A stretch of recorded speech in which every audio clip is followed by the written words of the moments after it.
Yeah, thank you for coming along. Um, Today I'll be presenting what I'm presenting today is an ongoing research on an independent learning I'm having at the moment. So it's more like a part of the discussion I'm having on church planting in West Africa, and focusing focusing on the strength, focusing on the strength and weakness of the Pentecostal approach to contextual theology. Church planting, as we know, is the establishment of new Christian community, and has long been central to the growth or flourishing of Christianity. In West Africa, this approach has taken on renewed importance as Pentecostalism has rapidly expanded, adapting its message to resonate with local culture and traditional spiritual beliefs. This presentation will explore how Pentecostal churches contextualize theology to meet the needs of their communities, contributing to a flourishing Christian presence, while also examining the areas where traditional churches might learn from or contribute to the process. The origin of church planting in Africa date back to the early missionary efforts during the colonial era. European missionaries established churches, schools, hospitals, but their Eurocentric models often failed to engage deeply with the African cultural realities. And this disconnect paved the way for indigenous church movements as African Christians sought to practice Christianity in ways that were culturally authentic and spiritually fulfilling. And Pentecostalism, as defined by scholars like Adaeze Eni, emphasized personal transformation through the active work of the Holy Spirit. And it manifests through healing, prophecy, and famous speaking of tongues, as part of the signs of having the Holy Spirit. And the biblical foundation for this approach can be traced to the Great Commission and the event in Acts 2, where the outpouring of the Spirit led to the rapid expansion and flourishing of early Christian church. The 1906 Azusa Street Revival further ignited global Pentecostal movement, which resonated powerfully in West Africa as a dynamic alternative to traditional, often rigid model of church governance. And as we can see, the movement in itself, it's not what you think about is a personal, more of expression that is dynamic with Pentecostal. And we say that faith must be powerfully experiential and not something found merely in true ritual or thinking. It is energetic and it is dynamic. That is what is central with Pentecostalism.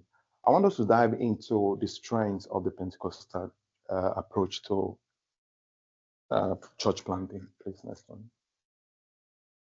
And one of the greatest strengths is its cultural adaptability. African Pentecostal churches effectively incorporate indigenous spirituality, rituals, and practices into worship. Next slide, please. And into worship. For example, the integration of healing, deliverance, prophecy, align with the traditional belief in supernatural intervention, making the gospel more relevant and transformative for local believers, allowing faith to flourish in culturally meaningful way. The use of local songs, djembe instruments that are local, trying to make it meaningful, is one of the strategies that the Pentecostal movement use in West Africa, then Nigeria in particular, to make it. There is the belief that you accept Christ based on your pre-worldview, what you believe. So Pentecostalism in Africa, God is whole because it uses the experience of the local Africans to make sense. And that is why they break away from the colonial era of church planting that we had, because they wanted something that was relevant to them. Next slide, please. Another key strength lies in its grassroots evangelism and rapid expansion. Pentecostalism employ house churches, local language preaching, indigenous leadership to quickly multiply congregation. Churches such as Redeemed Christian Church of God and Winners Chapel have demonstrated this model by addressing the practical and spiritual needs of their community, ranging from healthcare crisis to economic hardship, through vibrant, decentralized church planting strategies. This bottom approach enabled churches to flourish organically within the local context. Additionally, empowering and inclusion are central to Pentecostal church model by embracing the priesthood of all believers. Pentecostal churches enable lay people, women, and young people to take leadership role.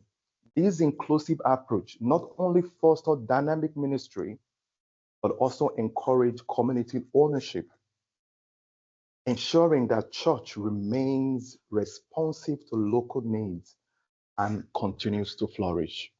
That is the essence why we see Pentecostal churches, they plant a church here, and you come back in the next 2 years, is already thousands, because the idea is to make the local people own the mission, and it's not something that you impart into them. They own it and they make it flourish.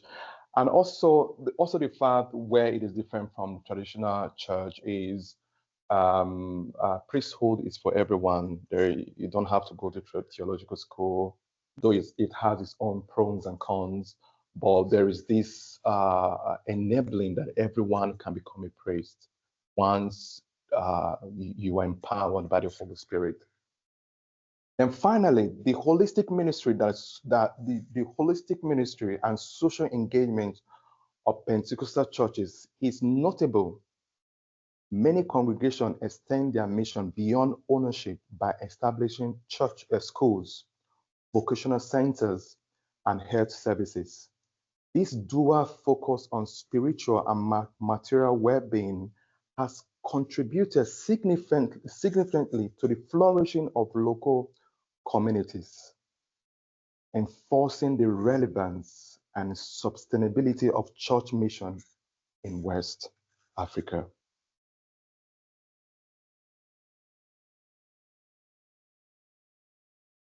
Yeah, this is one of my church plant experience. Of course, if we come to an area, we'll usually organize, we'll call it a crusade. And we actually tell people, come with your sick. You have anybody sick in your house, bring them, because we believe the idea of miracles, healings, just like we saw in Acts. So one of the things that we do in this crusade is praying, healing in this crusade. And from such experiences, we build new Christian communities after those services. What is central about the Pentecostal movement is the gift of the Holy Spirit, healing, miracles. We don't say it is then, we also believe that it is present in our day today. Then next slide, please. And also, as part of my experience in Italy, in planting church, we also dived into refugees and asylum seekers that came to Italy. And of course, one of the ways that they survive hardship, trauma is through spirituality. And in doing that, we try to give them a space where they can practice their spirituality, which might be different from how the local context practice their own spirituality. So it becomes a way where church flourish among the diasporan Africans that are majorly Pentecostals when they arrive here. The next slide, please. Despite these strengths, there are notable challenges that can hinder long-term flourishing. Pentecostal churches often rely heavily on charismatic leadership, which can lead to issues of governance, succession, and accountability. Without formal structures, some churches have faced financial mismanagement, leadership crisis when founders step down or die. Moreover, the intense focus on personal spiritual experience can sometimes result to superficial spirituality, potentially undermining doctrinal depth and long-term flourishing of congregation. In the picture you see here, these are one of the main churches, leaders of main churches in Nigeria. And talk about succession. He's died. I think he died last year, TB Joshua. And what happened? His church the congregation just went down, because he's not there.